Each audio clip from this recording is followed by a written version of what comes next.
សួស្តីអ្នកទាំងអស់គ្នាស្វាគមន៍សាជាថ្មីមកកាន់ Channel Mr. Kim នៅថ្ងៃនេះដែរ Admin មានជារឿងនិទានមួយមកនិទានឲ្យអ្នកទាំងអស់គ្នាស្ដាប់អ្នកទាំងអស់គ្នាចាំយកចិត្តទុកដាក់ស្ដាប់អ្នកទាំងអស់គ្នាតាំងពីដើមរហូតដល់ចប់ឲ្យនៅចុងបញ្ចប់ Admin នឹងមានសំណួរជា2សំណួរសួរមកកាន់អ្នកមើលទាំងអស់គ្នា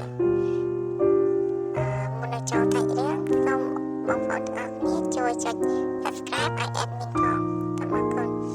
ពេលនេះមានចំណោទជាងថាគោកសិករនិងខ្លាក្របីអូខេ let's start កាលពីព្រេងនាយមានខ្លាសួរគោថាខ្លួនបងឯងធំហេតុអ្វីបានឲ្យមនុស្សទាំងដូច្នេះគោបានឆ្លើយប្រាប់ខ្លាថា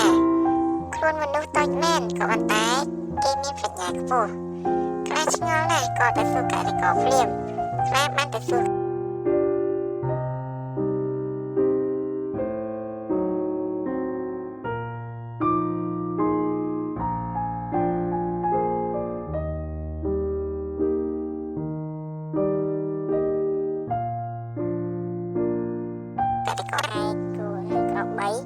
ឃើញដូច្នេះក៏សើចហើយដួលក្បាលបុកទៅនឹងថ្មបាក់វិញខាងលើអស់រលីងដើមហេតុទាំងលើនេះហើយបានធ្វើឲ្យខ្លានិងក្របី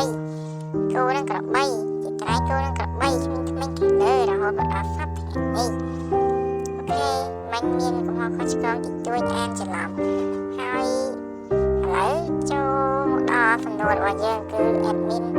អាចចប់ហើយតែនេះต้องផ្ដល់បាយអប់រំនៅចុងបញ្ចប់តិចបាយអប់រំនៅក្នុងរឿងនេះគឺបង្ហាញថាប្រាជ្ញាគឺធំធេងជាងអ្វីដែលយើងអាចមើលឃើញទៀតកាលណាបើមនុស្សយើងមានប្រាជ្ញាគឺទៅណាគឺមិនដែលតល់ឬច្រកឬធុញទ្រាំនឹងការមើលងាយរបស់អ្នកដទៃហ្នឹងមិនងាយខ្វះខាតរបស់របរប្រើប្រាស់នៅក្នុងជីវិតឲ្យតែមានប្រាជ្ញាគឺអាចរកបាត់អូខេចាំដល់សំណួររបស់យើងតែម្ដងសំណួរ1ហើយបានទីគោនឹងក្របីបាក់ថ្មីខាងលើអស់រលីងបែបនេះសំណួរទី2តើរឿងនេះមានតម្លៃអប់រំយ៉ាងដូចម្ដេចខ្លះអូខេសំណួររបស់យើងមាន2ហ្នឹងបងប្អូនដែលអាចឆ្លើយបានគឺឆ្លើយនៅក្រោម comment នៅក្នុងវីដេអូនឹងបានណាហើយ admin នឹងដាក់បន្ទុកឲ្យចំពោះអ្នកណាឆ្លើយបានល្អ admin នឹងដាក់បន្ទុកឲ្យច្រើនបងប្អូនណាឆ្លើយបាន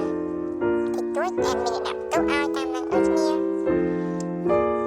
ចុងក្រោយសូមអរគុណអ្នកទាំងអស់គ្នាសម្រាប់ការយកចិត្តទុកដាក់ស្ដាប់នៅវីដេអូរឿងនិទានខ្លីមួយនេះ